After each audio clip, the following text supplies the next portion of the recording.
Meus irmãos, a paz do Senhor Jesus, amém? Bom, desejo a todos um bom dia, espero que todos tenham tido uma semana excelente. E aqui vamos nós para a nossa sexta videoaula dessa série de quarentena. Esse final de semana a gente completa 6 finais de semana sem aulas presenciais na igreja. E eu espero, do fundo do meu coração, que o envio desses vídeos para os irmãos esteja edificando a vida de vocês, esteja abençoando a vida de vocês, tá? Lembro que o professor, quando ele envia o material, a gente está dando um incentivo, mas isso não substitui a necessidade que cada um de vocês tem de ler a palavra de Deus diariamente, de fazer as suas análises, de fazer as suas reflexões, de fazer as suas pesquisas, tá? Isso aqui é um incentivo. E eu espero, que isso seja um pontapé para que você se torne um estudante da palavra de Deus diário, tá bom? A palavra de Deus ela é alimento.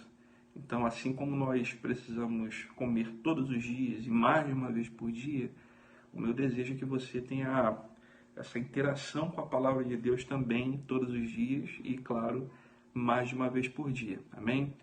Bom, nessa oportunidade a gente vai meditar, tá, na lição número 4 da nossa revista da Escola Bíblica Dominical, Bom, para você que ainda não tem a sua revista, essa aqui é a capa da revista, tá, da editora Betel, uma lição que nos traz um panorama e algumas reflexões no livro de Salmos, tá bom? A ideia é que você redescubra uma vida de adoração ao Senhor através do conteúdo dessa revista. Então, você já sabe como entrar em contato comigo, tá? Na igreja temos algumas revistas disponíveis, comigo também tem algumas revistas disponíveis. Então, me ligue, entre em contato, mande mensagem, tá bom? E a gente vai fazer uma revista dessa chegar até você. Bom, o título da lição de hoje está escrito o seguinte: buscando conhecer os caminhos do Senhor, tá? Bom, na semana passada nós meditamos no Salmo 24 e essa semana nós meditaremos no Salmo número 25, tá? Não na totalidade. Se você tem revista, você vai observar que no texto de referência, esse salmo, é citado desse salmo os versículos 1, 2, 5, 12, 13, 14 e 15. Porém, tá, esse salmo tem 22 versículos na totalidade. Então, nós não temos a intenção de esgotar esse salmo nessa lição, tá? A ideia é que, nos aproveitando desse salmo, a gente possa meditar no tema Caminhos do Senhor, tá? O que isso significa? Como que os caminhos de Deus repercutem em nós, tá? Qual é a necessidade que nós temos de conhecer os caminhos do Senhor? O que eles significam? Então, a ideia é basicamente essa, tá bom? E a gente vai ver que os caminhos do Senhor, para nós, são caminhos de transformação. São caminhos onde a gente aprende, que a gente precisa viver de uma maneira diferente, condizente com a vontade do Senhor, tá legal? Então, quero ler aqui com vocês o textuário, a verdade aplicada, e em seguida a gente vai caminhar para os tópicos da lição. Deus me ajude a gravar uma aula um pouquinho mais curta dessa vez. Toda vez eu prometo e toda vez eu estou gravando 60 minutos de aula. Vou tentar dar uma resumida aqui, tá bom? Para que você possa, para que você não tenha que ficar tanto tempo exposto ao vídeo e possa também fazer as suas leituras, as suas análises. Amém? Então, o textuário, ele está no Salmo 25, no versículo 4, e diz o seguinte: faze-me saber os teus caminhos, Senhor. Ensina-me as tuas veredas.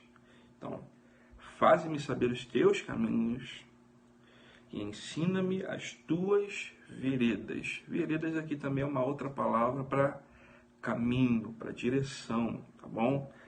E a verdade aplicada, ela vai dizer o seguinte, nas palavras do autor: para crescer espiritualmente, é preciso aprofundar o nosso relacionamento com Deus e conhecer os seus caminhos. Repetindo, para crescer espiritualmente, é preciso nos aprofundar no relacionamento com Deus e conhecer os seus caminhos. Então vamos lá. Tem 3 objetivos aqui nessa verdade aplicada. Primeiro, crescer espiritualmente. O segundo, aprofundar o nosso relacionamento com Deus. Né? Na verdade, são 2 objetivos. E para que os 2 aconteçam, a gente precisa estar atento ao que diz no final da verdade aplicada. Conhecer os caminhos do Senhor. Ou seja, deixa eu inverter para melhorar a compreensão. Conhecer os caminhos do Senhor nos fazem crescer espiritualmente e aprofundar o nosso relacionamento com Deus. Então, olha só o que você está perdendo se você não caminha, tá, na direção dada por Deus.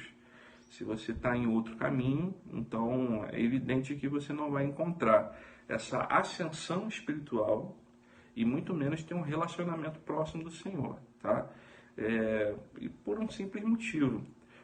Todo mundo que está assistindo esse vídeo aqui tem um endereço. Você mora no lugar, tá? E para a gente encontrar cada um dos irmãos, eu preciso tomar um caminho para chegar até a sua casa. Do mesmo modo, usando essa metáfora, tá? A gente, para encontrar Deus, a gente tem uma direção, a gente tem um caminho. É lógico que Deus ele é espírito, que ele não habita em templo feito por mãos humanas, que assim como ele é espiritual, a sua morada também é espiritual, etc. Tá bom? Mas existe um método, existe uma maneira, ou seja, por maneira, entenda-se caminho. Ou seja, se você pega um caminho diferente, uma metodologia diferente para encontrar a Deus, obviamente que você não vai encontrá-lo. E o caminho de Deus ele está todo exposto, está expresso nas Sagradas Escrituras, tá bom?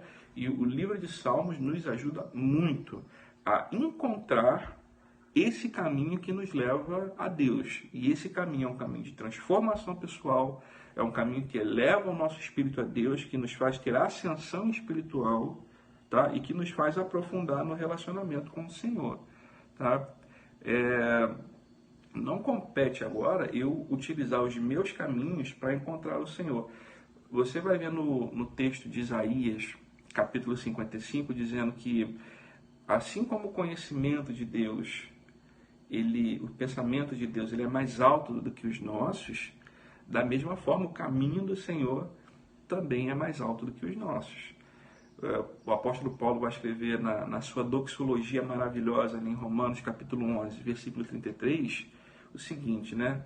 Ó profundidade da riqueza e da sabedoria, né? Do conhecimento de Deus. Quão insondáveis são os seus juízos e quão inescrutáveis os seus caminhos. Os caminhos do Senhor são superiores. Ou seja, o homem não consegue compreender, ele não consegue investigar os caminhos de Deus com a sua própria sabedoria. Então, para que a sabedoria do Senhor ela esteja diante de nós, né, para que os caminhos do Senhor estejam diante de nós, isso só chega por uma via, que é a da revelação.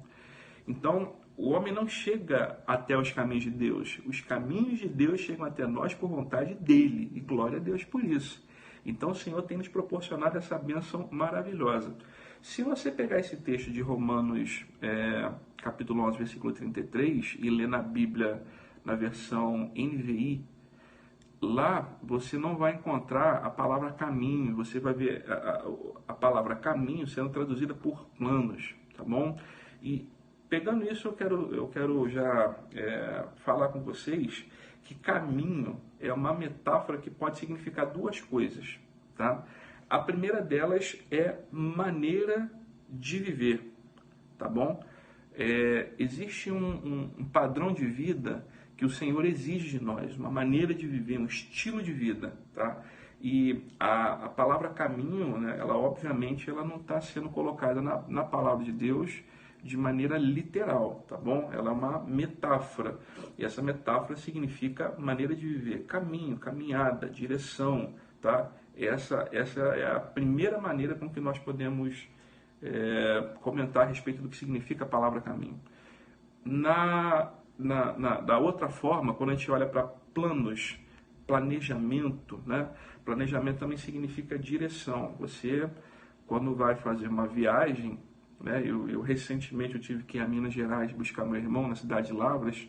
Eu tinha 3 caminhos que eu poderia escolher para poder chegar no mesmo local. Então a gente vai fazer algumas análises. Qual caminho é o mais seguro? Qual que tem menos pedágio? Né? Qual caminho é mais rápido? Qual que gera menos, gasta menos combustível, etc. Você tem situações, você analisa para saber qual caminho você vai pegar. Então você faz um planejamento. Então caminho, tá? Na palavra de Deus também é uma metáfora para planejamento. Então, maneira de viver e planejamento. Isso é o que o Senhor quer para nós. Ele quer um modo de vida planejado, um modo de vida pensado. O ser humano ele tem a tendência de ser muito abrupto, de deixar as coisas para a última hora, de fazer tudo de supetão, tudo no susto. Mas quando nós planejamos, nós desviamos de surpresas, entende?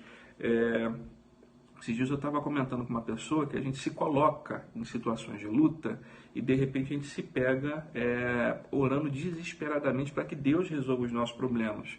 Ou seja, nós nos colocamos em situação de angústia, de aflição, planejamos mal a nossa direção de vida, o nosso caminho, tomamos decisões erradas e depois nós apelamos para que Deus venha sobre nós com misericórdia e nos ajude, nos auxilie, tá? Então, planejando, a gente desvia desses problemas, tá? E a maneira de viver, evidentemente, o velho homem, né? O homem que é dominado pela natureza pecaminosa, ele tem práticas ruins e, lógico, ele precisa se desviar delas, tá? Então, caminho vai significar, basicamente, essas duas coisas que eu acabei de explicar para vocês, tá bom? Então, vamos agora em diante começar a meditar no que o Salmo 25 está dizendo para a gente. Lembrando, tá, que a gente não vai esgotar o Salmo 25. Na sua casa, você tem o direito e até o dever de ler todos os 22 versículos, mais de uma vez se for preciso, meditar neles, fazer as suas anotações. Eu tenho certeza que o Senhor vai falar com você. Amém? Vamos lá. O primeiro tópico da lição vai lembrar para a gente na introdução que esse salmo ele é um acróstico. Tá? Nós já comentamos na primeira lição que a beleza da poesia dos salmos, ou melhor, da literatura hebraica, diferente do que acontece no português, a beleza estética, né? Não está na rima, mas ela está no jogo de palavras, ela está na apresentação, na estrutura, né, do texto. E os salmos eles trazem assim com muita riqueza essa característica do acróstico, que é você começar cada uma das linhas, tá, do texto na ordem do alfabeto hebraico, tá bom? O Salmo 25 ele é um acróstico, tá? Outro ponto interessante que está sendo apresentado aqui nesse primeiro tópico é que esse salmo ele é duas coisas. Em primeiro lugar, ele é uma oração e ele é uma meditação, tá? Então, quando você observar ali nas linhas, né, você vai ver Davi fazendo a Deus os seus pedidos, as suas preces, e entre alguma dessas preces existem meditações que Davi vai fazer sobre os salmos, tá? Na semana passada, eu comentei com vocês, acredito que vocês lembrem, que o Salmo 23 é o salmo mais conhecido e mais decorado, né? Porém, eu acredito que ainda não esteja entre os salmos mais meditados. Por quê? Porque você decorar palavra por palavra não significa que você vai entender tudo o que aquele salmo está expressando em matéria de sabedoria. Por quê? Porque você precisa pensar, você precisa raciocinar, você precisa meditar. O falecido irmão John Stott, né, um autor maravilhoso que ele foi muito usado por Deus para edificar minha vida através de seus escritos. Ele tinha uma frase maravilhosa que dizia o seguinte: crer também é pensar. Então, você precisa ler o Salmo, meditar no Salmo, pensar nele. É como que se você estivesse mastigando, né, sentindo o sabor de cada palavra, sabe? Isso estivesse gerando sentimentos em você, sensações em você. Essa que é a ideia da meditação. Os reformadores chamavam isso de contemplação. Então é ler pacientemente. Tem um filósofo brasileiro que ele diz o seguinte, é uma dica excelente, eu quero dividir com vocês. Não leia um texto sequer, principalmente o da Bíblia, não leia um texto sequer e fique com aquela impressão de que você não entendeu o que está escrito. Leia. Se você terminar de ler, você falar, não entendi, leia novamente. Leia com um dicionário do seu lado. Leia com um comentário bíblico do seu lado, mas não deixe de meditar, tá bom? E isso eu posso usar para vocês também como um comentar, né, a respeito dessa meditação como um hábito presente dentro das nossas orações também, tá bom? A gente costuma ter assim, um modelo de oração que ele só tem um tipo de assunto, né? Eu não sei se isso é uma prática comum somente entre os cristãos brasileiros, mas as nossas orações, via de regra, são listas de pedido. Não significa que você não possa pedir enquanto você ora, né? É claro que você pode, mas você não deve fazer da sua oração, sabe, um hábito que só tem um tipo de assunto, tá? Enquanto você ora, você medita na palavra de Deus, você adora a Deus, você interage com Deus, você pergunta e Deus te responde. Então, assim, fazendo dessa forma, as suas orações elas vão ficar mais interessantes e até mais longas. Algumas pessoas falam assim, mas eu não tenho tanto assunto assim para orar, eu não consigo ficar tanto tempo orando. Provavelmente o problema é que você não tem assunto mesmo, né? Se você mudar, né, a sua maneira de orar, inserir mais características como essa, além dos pedidos, as meditações, você vai conseguir passar longos períodos, né, na presença do Senhor em constante oração, tá bom? Então, você vai ler aí no primeiro tópico, né, essas características da relação de Davi com Deus através da oração. Eu assinalei aqui uma frase no final do tópico 1.1 que diz o seguinte, eu vou ler aqui na íntegra para vocês. O nosso relacionamento com Deus não pode ser, portanto, superficial. Precisamos habitar no esconderijo, não sermos meros visitantes. Tá? Então veja bem, olha só que interessante. Com certeza você já deve ter feito uma oração, assim como eu já fiz várias vezes, e você começa a orar com a seguinte frase, Senhor, mais uma vez eu entro na sua presença, né? Você vai orar e você usa uma palavra, uma frase idêntica a essa, né? No sentido de que você agora está querendo acessar a presença de Deus para poder falar com Ele. Irmãos, essa frase ela não é correta, tá? Porque veja bem, pensa no seguinte, quando Jesus Cristo ele morreu, né, e o véu do templo se rasgou, ele nos deu acesso ao Santo dos Santos, o lugar da habitação de Deus. E a ideia de entrar no Santo dos Santos é de entrar e permanecer lá. Então, se você está orando e dizendo que quer acessar a presença de Deus, a pergunta que fica é, por que você saiu de lá?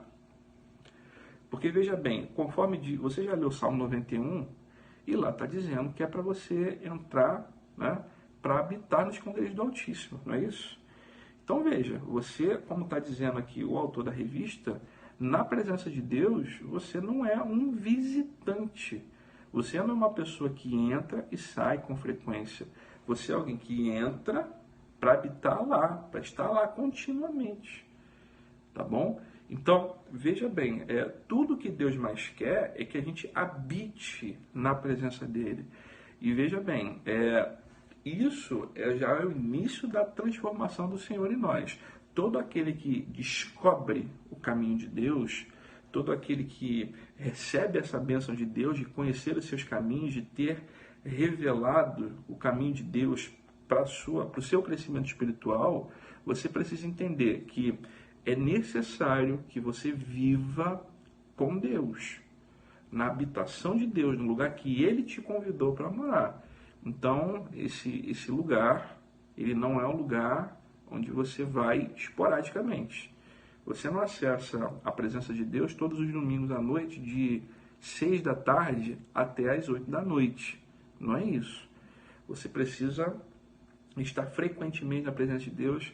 Não é à toa que o apóstolo Paulo ele vai escrever aos Tessalonicenses: orai sem cessar. E é claro que Paulo ele não está dizendo que você tem que ficar 24 horas de joelho, né? Não se prenda ao método, tá? Não importa se você vai estar de joelho, se vai estar sentado, se vai estar deitado, se vai estar de olho aberto, se vai estar deitado, se vai estar em pé. Isso é método, tá? Agora, o que você precisa é estar ligado com Deus 24 horas por dia, enquanto trabalha, enquanto estuda, enquanto faz seus serviços domésticos, tá? É lógico que você tem o direito de se reservar em algum período do dia e você fechar a porta do seu quarto, falar exclusivamente com Deus, estar ali ligado com Ele, de joelho, na maneira que lhe for mais confortável. Mas, meu irmão, o que Davi nos ensina é que quando você pede, né, para você ser elevado até Deus, como está aqui no versículo 2, a ti, Senhor, levanto a minha alma, né? E no versículo 4, faze-me saber os seus caminhos. Olha, isso aqui é a alma do salmista dizendo o seguinte: Senhor, eu necessito do Senhor, eu preciso morar com o Senhor, eu preciso habitar com o Senhor, tá? Isso é contínuo. Então, faça disso uma nova maneira de viver. Quando você começar a viver dessa forma, glória a Jesus, você está começando a encontrar os caminhos do Senhor. Isso é maravilhoso. Bom, tem uma observação feita aqui pelo autor da revista, ainda no final do tópico 1.1, dizendo: a ausência de uma vida de oração é a ausência de intimidade e relacionamento com Deus. Os homens e mulheres que fizeram diferença mantinham cotidianamente uma vida de oração. E isso é verdade, né? Se eu for citar para vocês um homem na história que fez diferença, eu cito Martinho Lutero. Lutero foi um grande reformador, um grande teólogo, né? Um grande intelectual da sua época, professor de teologia, enfim. Mas Lutero, ele orava bastante, tá?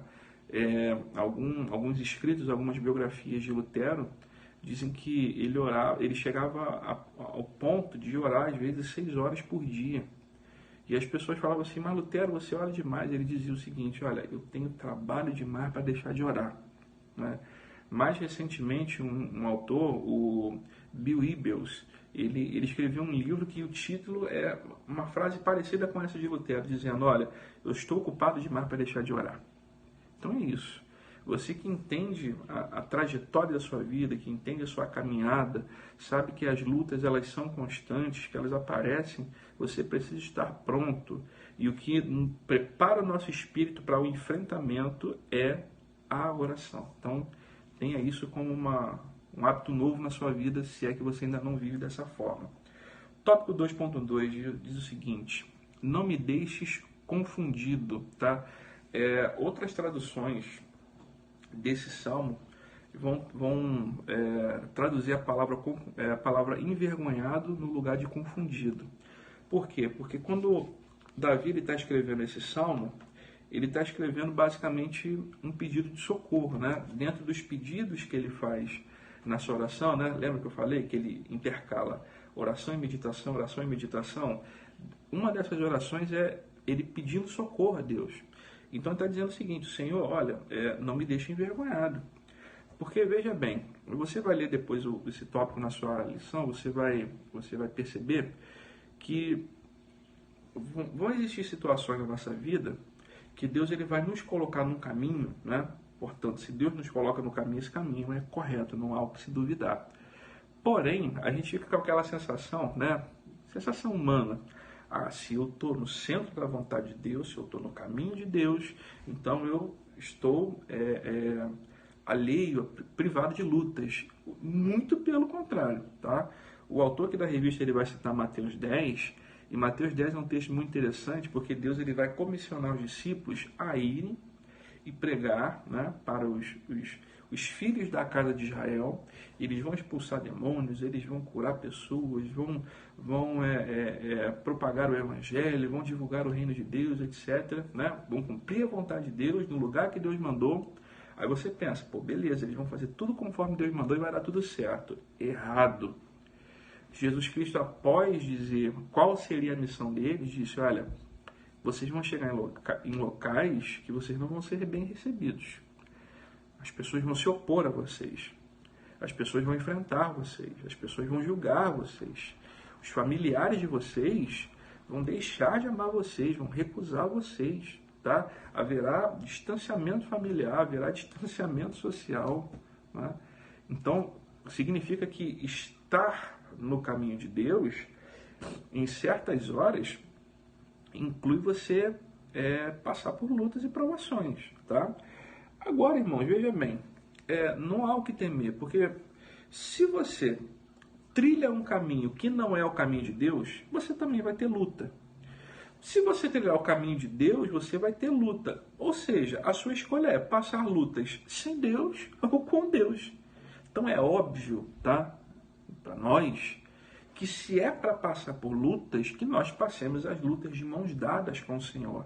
Então, o salmista está dizendo o seguinte, olha só, Deus, eu estou no seu caminho, estou fazendo a sua vontade, eu tô exercendo aquilo que o Senhor está me exigindo, aquilo que o Senhor está me determinando, mas as lutas estão pegadas, as lutas, sabe, estão vindo contra mim com muita força, com muita fúria. Então, Senhor, já que eu estou no seu caminho, por favor, Deus, não me deixe envergonhado, não me deixe confundido, não me deixe, enfim. Então Davi, ele está dizendo, Senhor, me olha, Senhor, eu estou fazendo tudo que o Senhor está pedindo. Então é evidente que o Espírito de Deus, ele acalma o coração do salmista nesse sentido, tá? Porque Deus, é evidente que não nos abandona dentro das nossas lutas, amém? Tópico 1.3, Davi, ele vai reconhecer os seus pecados e pedir perdão pelos seus pecados também, né? Quando você lê o texto, cadê? Deixa eu pegar aqui na Bíblia. Ele vai, né, justamente assim, entre meditações e orações, uma das orações que ele faz é a de pedido por perdão dos seus pecados.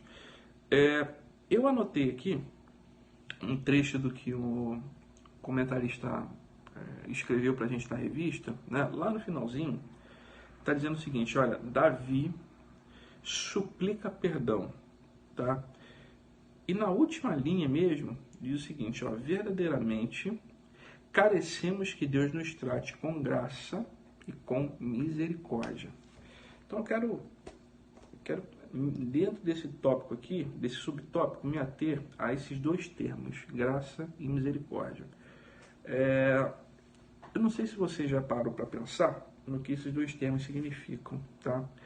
Graça, eu acho que talvez seja o termo mais entendido, né? Porque a gente fala bastante de graça, né?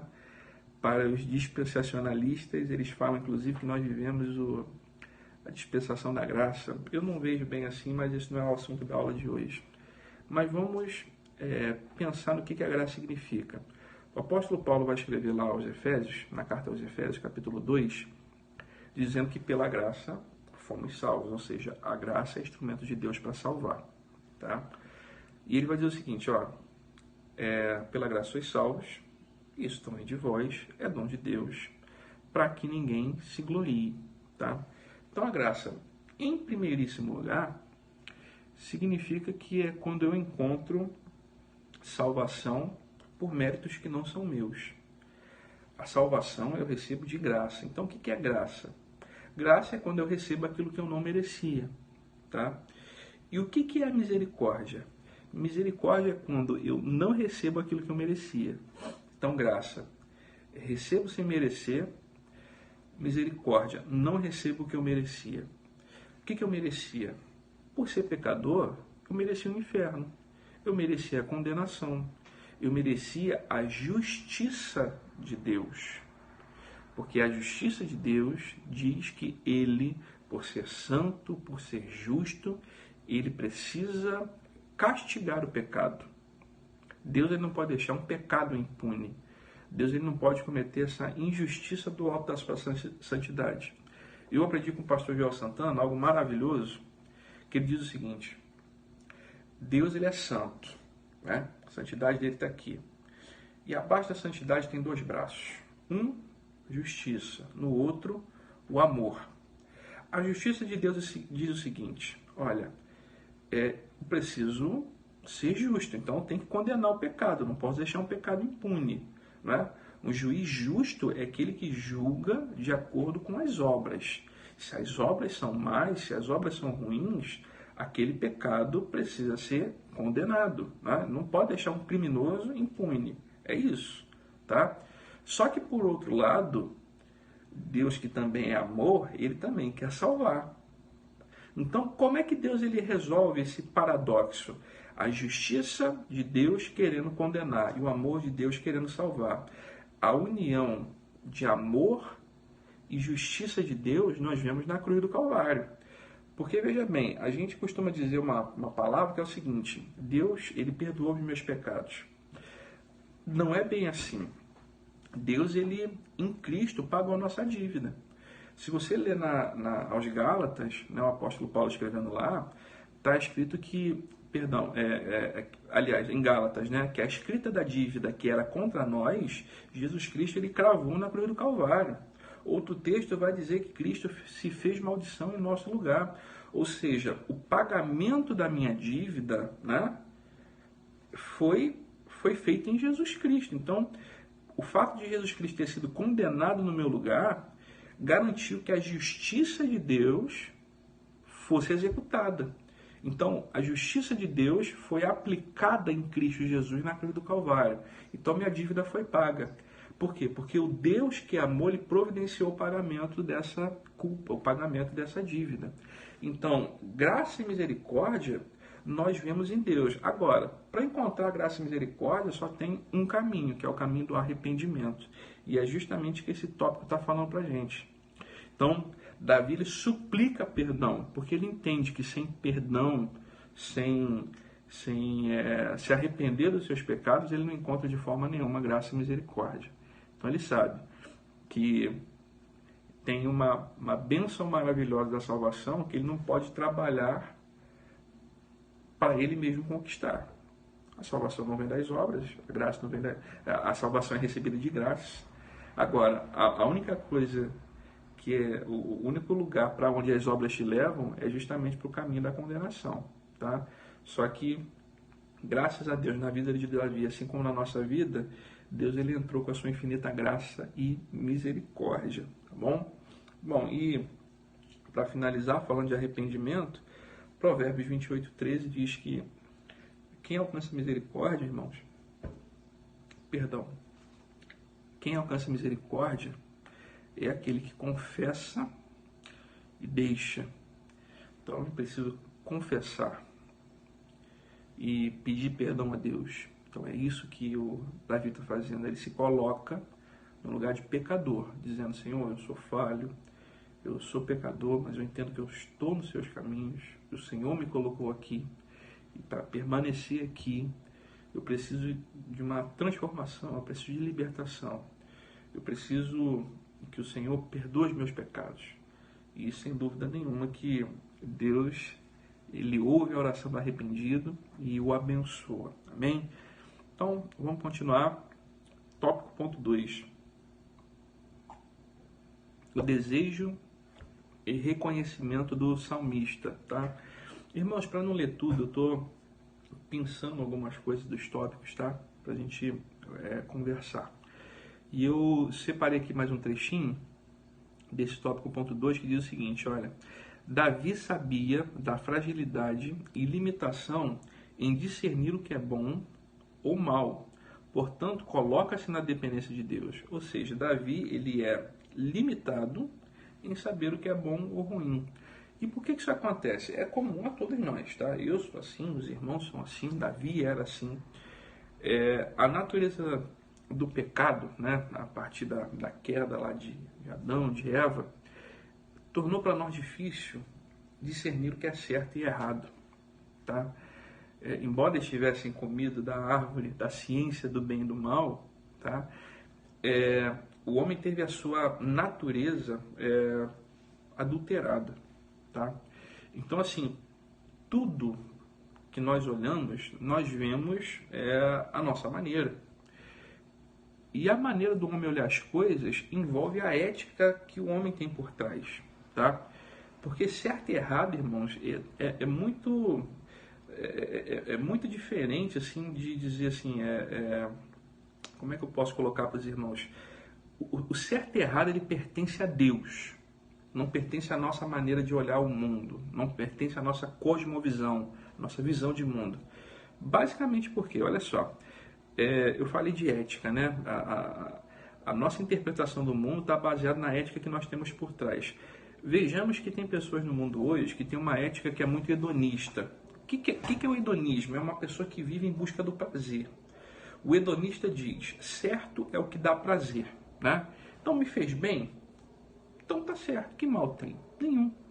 Então o que é certo? Certo é o que me traz prazer. Errado é o que não me dá prazer. Isso é verdade? É lógico que não. Porque existem coisas que não me dão prazer e são corretas. E existem coisas que me enchem de prazer e estão erradas. Então não existe associação direta, do ponto de vista do hedonismo, entre o que é certo e errado. É só uma visão de mundo que, ao nosso ver, está equivocada. Vocês vejam, se você comer tudo que te dá prazer, você vai ficar doente. Eu, por exemplo, aos 33 anos de idade, os irmãos sabem, sou diabético. Então, se eu comer doce, vai me dar prazer, mas também vai me fazer morrer mais cedo. Então, se eu for uma pessoa de prática hedonista, eu estou me destruindo. A mesma coisa é uma pessoa que tem uma visão de mundo mais assim, pragmática, né? O pragmatismo é uma visão de mundo, é um tipo de ética, é uma filosofia que diz que o certo é o que dá certo. Também não tem relação direta. Porque, veja bem, irmãos, tem coisas que, se eu focar somente no final e não na trajetória, eu posso passar por cima de vários princípios para poder chegar naquele alvo que eu quero. Então, por exemplo, eu quero uma promoção no meu trabalho, eu vou mentir, eu vou assassinar a reputação do meu colega de trabalho, né? Eu vou atrapalhar a vida dele para que eu possa ser promovido no lugar dele. Né? Deu certo? Deu, mas está certo? Não está. É nesse sentido que Davi sabe que ele é frágil, né? E ele é limitado para discernir o que é bom, o que é mal. Porque assim, a nossa visão, ela está distorcida. E a gente só vai saber o que é bom, o que é ruim, o que é pecado, o que não é, se nós estivermos na dependência de Deus. Nós não podemos olhar o certo e errado conforme o nosso coração, né? Conforme disse o profeta, enganoso é o coração humano. Quem o conhecerá? Davi sabe que o seu coração é mau. Davi sabe que o seu coração é ruim. Então, o que Davi vai fazer quando ele, de repente, descobre que ele não é capaz de enxergar o certo e o errado? De enxergar o que é mal e o que é bom, o que é pecado e o que não é? A resposta começa a ser dada no tópico 2.1. Diz o seguinte, que Davi vai expressar lá no versículo 5 do Salmo 25. Guia-me na tua verdade e ensina-me. Irmãos, isso é poderoso. Deus, eu não sei o que é verdade, o que é mentira, eu não sei o que é certo e errado. Faz uma coisa, Senhor, me guia. Toma o controle da minha vida. Me ensina. Irmãos, isso aqui é tão bom quando você pega o leme da sua vida, o volante da sua vida e você entrega nas mãos de Deus. Que coisa gloriosa, né? Tem um texto que ele me marca muito, que é o texto de Efésios, no capítulo 5, versículo 18, quando Paulo vai dizer o seguinte, não vos embriagueis com vinho, onde há contenda, onde há devassidão, mas enchei-vos do Espírito. Olha só o paralelo, né? O apóstolo Paulo sabe que qualquer homem, quando ele se entrega ao vinho, ele vai ficar embriagado, ele vai perder, né, a sua... Ele vai desatinar, ele vai perder o controle das suas ações. Então, nesse paralelo que o apóstolo Paulo está querendo ensinar o seguinte: olha, no lugar de você se entregar ao vinho, no lugar de você perder o controle da sua vida para a bebida, deixa o controle da sua vida nas mãos do Espírito Santo. Não enchei-vos do Espírito, perdão, não enchei-vos de vinho, enchei-vos do Espírito. Aleluia. O apóstolo, o salmista Davi, muito tempo antes, ele já pedia a Deus: Senhor, toma o controle da minha vida. Eu não sei o que é certo, eu não sei o que é errado, eu quero viver segundo a sua consciência. Irmãos, coisa maravilhosa é quando nós vivemos segundo a consciência de Deus e não a nossa. A nossa consciência nos leva para o que dá prazer. A nossa consciência nos leva para o que dá certo. A nossa consciência nos leva a praticar experiências que são contrárias ao querer de Deus. Mas quando a nossa vida ela é dominada por Deus, ela é conduzida por Deus, o Senhor nos ensina a viver de uma maneira condizente. Né? Irmãos, aqui no final da introdução diz uma verdade maravilhosa, que viver os caminhos de Deus é viver segundo o padrão de Deus. Quando a gente entrega para Deus o controle da nossa vida, significa que nós deixamos a porta aberta para que o padrão de Deus venha e comande as nossas vidas. Aí sim, nós vamos ter uma vida plena, de qualidade espiritual, de comunhão com Deus. Isso é sensacional. Então, não deixe de viver, meu irmão, segundo a consciência de Deus, segundo o controle de Deus, para que você tome as rédeas da sua própria vida.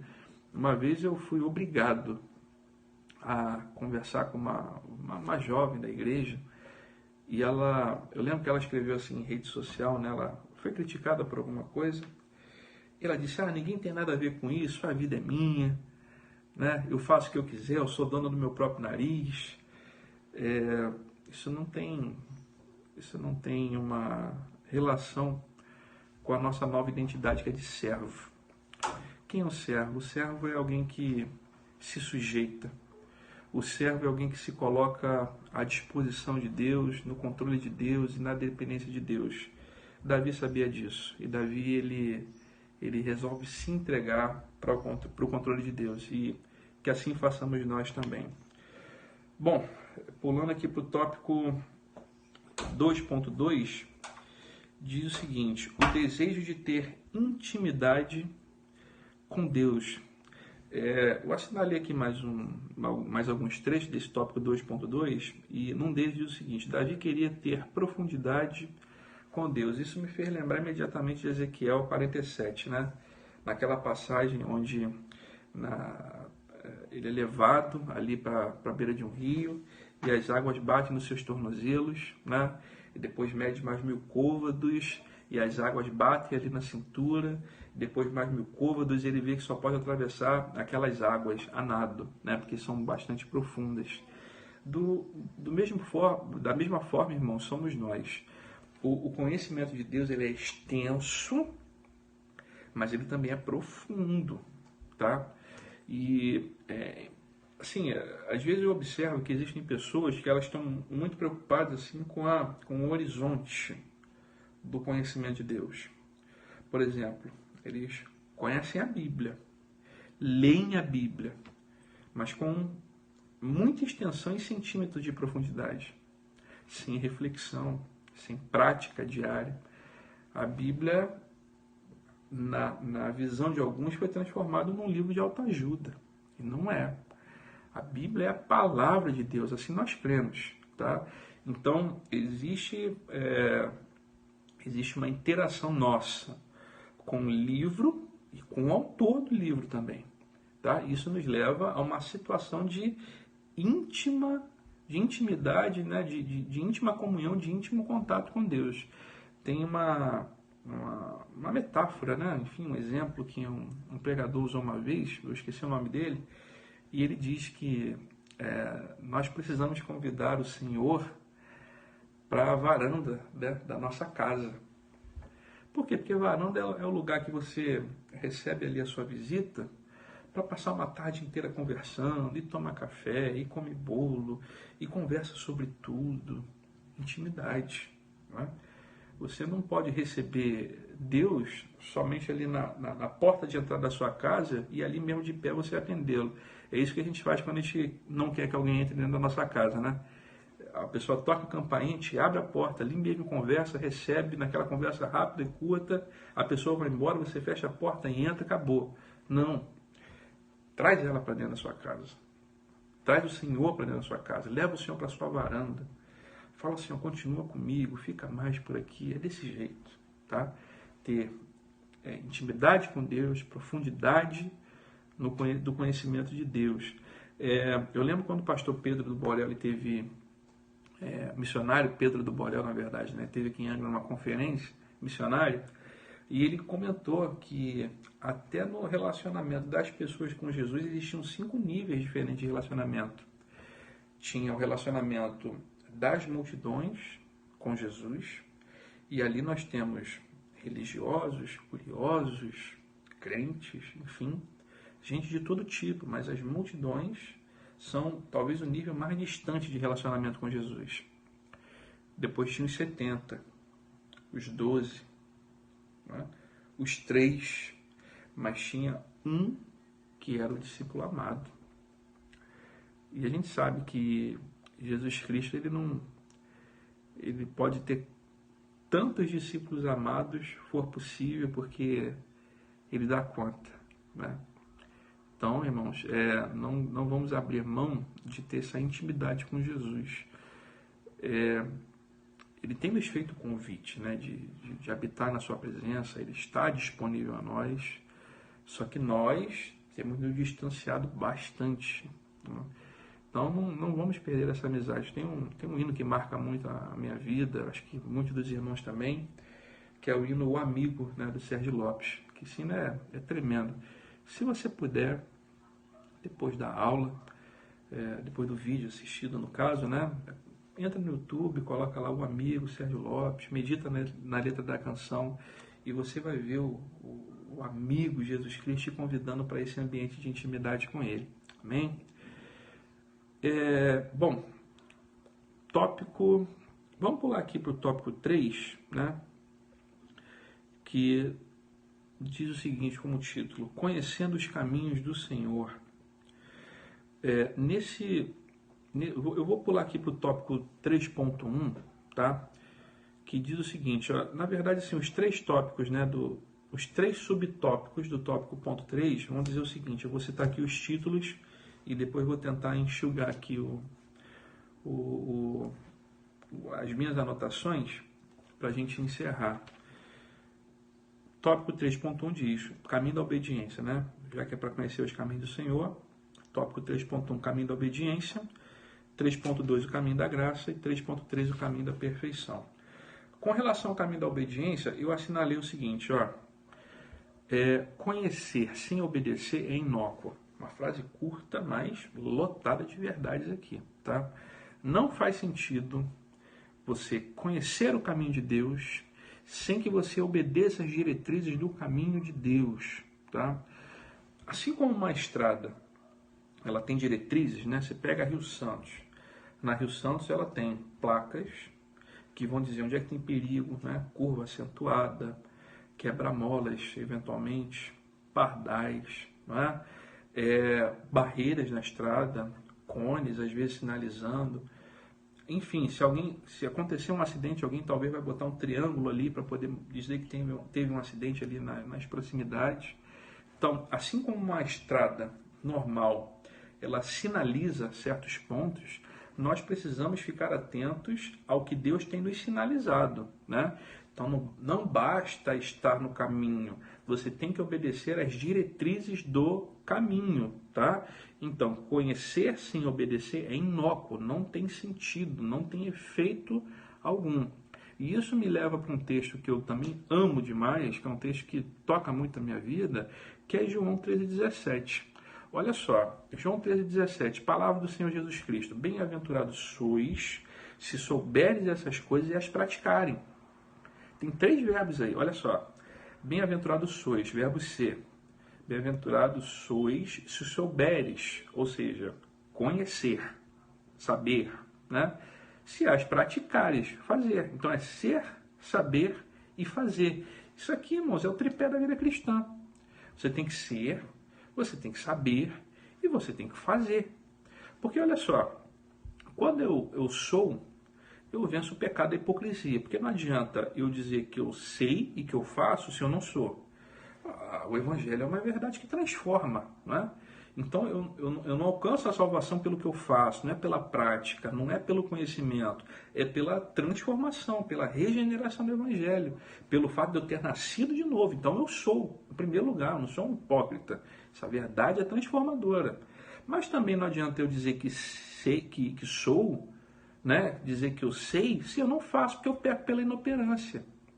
Então, todo aquele que sabe o bem que deve fazer e não faz, comete pecado, já disse Tiago. Certo? E também não adianta eu dizer que eu sou, que eu faço, se eu não sei, porque eu peco por ignorância. E existem inúmeros textos nas Sagradas Escrituras que nos incentivam a buscar conhecimento, meditar na lei de Deus de dia e de noite, que não aparte da nossa boca o livro da lei. E assim vai. Né? No Novo Testamento, vários textos, de igual modo, nos incentivando a interagir com a lei de Deus.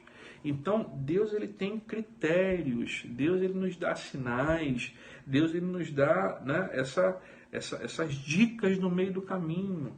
Então, veja bem, irmãos, se estamos no caminho de Deus, precisamos cumprir esse tripé da vida cristã. Nós precisamos ser, nós precisamos conhecer, nós precisamos fazer.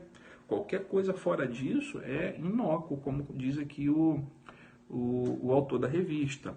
Um pouquinho mais abaixo, no tópico 3.1, diz o seguinte, ó, há muitos simpatizantes do Evangelho, frequentadores de culto, mas o coração não é convertido, seguem as suas próprias regras. Irmãos, isso aqui é terrível. É literalmente aquele tipo de gente que quer servir a 2 senhores.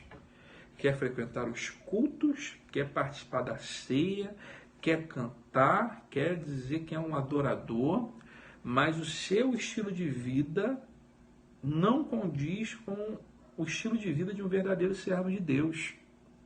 São meros frequentadores de culto, são meros religiosos.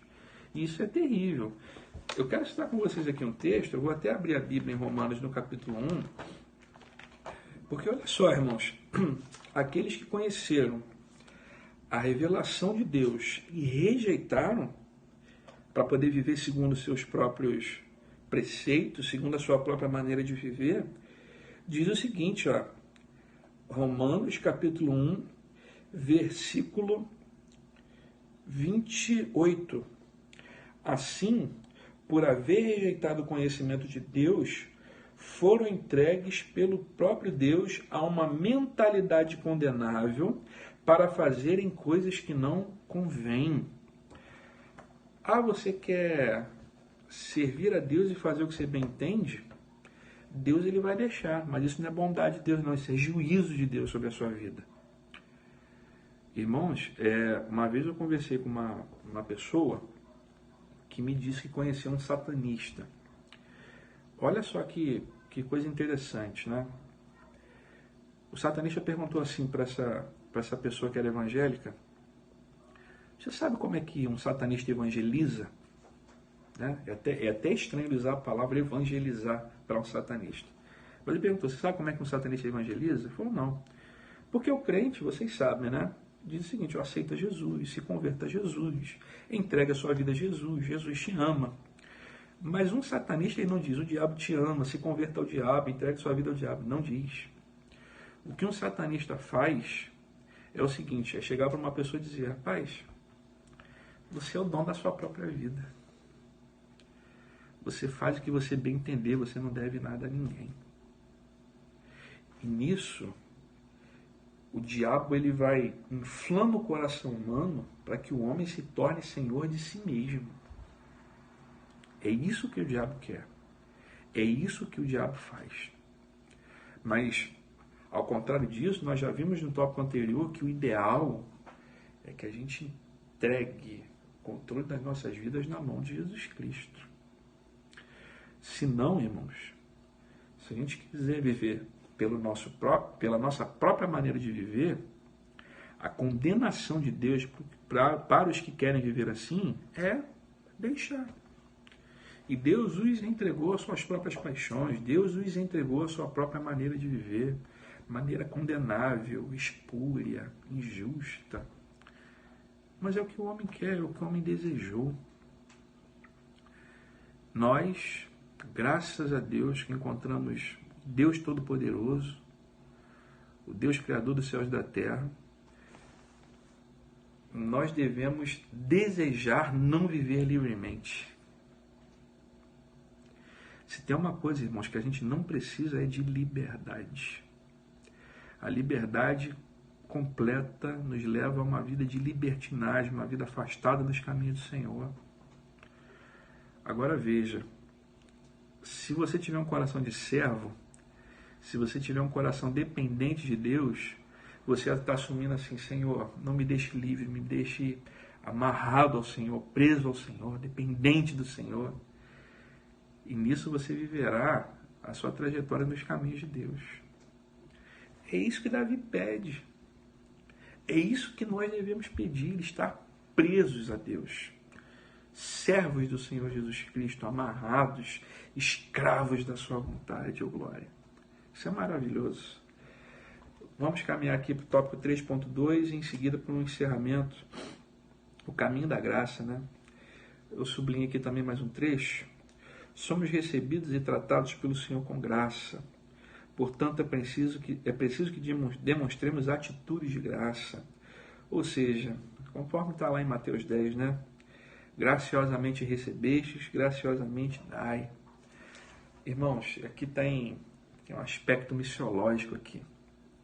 Aquilo que de graça, gratuitamente, né? Pela bondade de Deus nós recebemos, Deus ele conta com a nossa ajuda, com a nossa cooperação, para que possamos levar essa verdade a outras pessoas, a outros povos, a outros irmãos, né? A outras pessoas que precisam se encontrar com Jesus Cristo.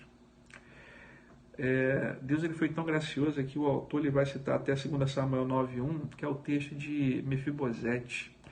Deus ele é tão gracioso, irmãos, que não foi Mefibosete que bateu no palácio de Davi, foi o rei Davi que mandou chamar Mefibosete. Do mesmo jeito, irmãos, nós não encontramos Deus porque nós quisemos, nós encontramos Deus porque fomos chamados por Ele, isso é graça.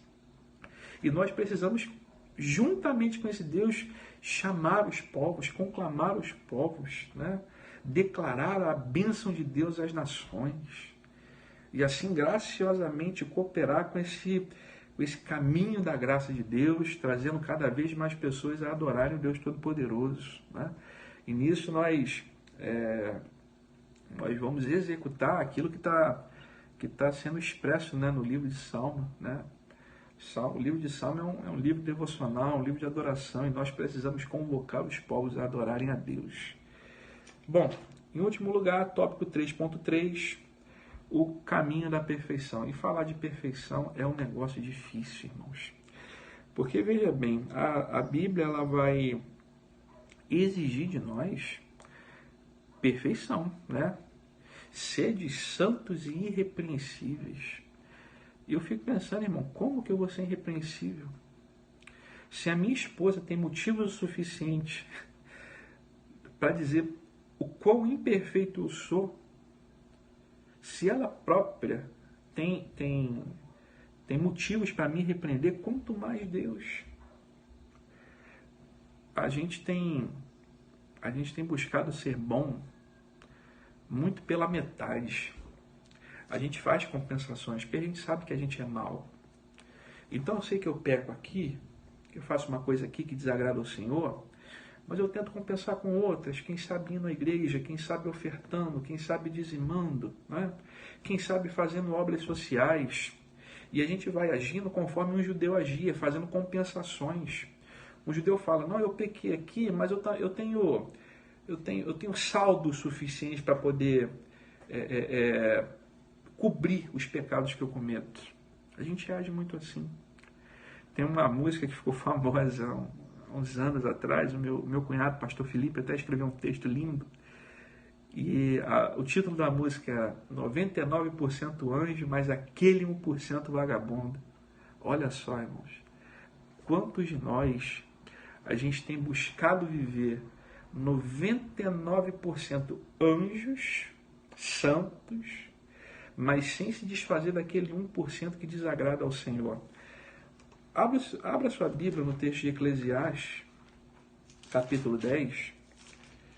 Já que vamos falar de perfeição, olha só o que Salomão em Eclesiastes 10 ele está dizendo.